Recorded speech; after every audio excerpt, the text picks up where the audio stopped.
ఓం నమో వెంకటేశాయ.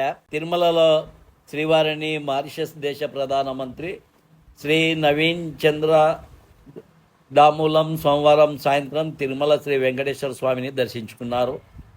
ఆలయం వద్దకు చేరుకున్న ఆయనకు రాష్ట్ర దేవాదాయ శాఖ మంత్రి శ్రీ ఆనం రామనారాయణ రెడ్డి, టీటీడీ చైర్మన్ శ్రీ బిఆర్ నాయుడు, ఈఓ శ్రీ అనిల్ కుమార్ సింఘాల్ స్వాగతం పలికి దర్శన ఏర్పాట్లు చేశారు.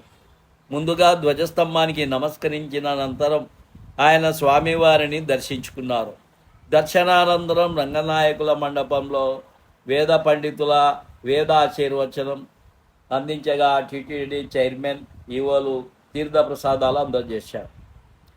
ఈ కార్యక్రమంలో టీటీడీ ఎక్స్ అఫీషియో బోర్డు సభ్యులు శ్రీ దివాకర్ రెడ్డి, టీటీడీ అదనపు ఈవో శ్రీ సిహెచ్ వెంకయ్య చౌదరి, సివిఎస్ఓ శ్రీ మురళీకృష్ణ తదితర అధికారులు పాల్గొన్నారు.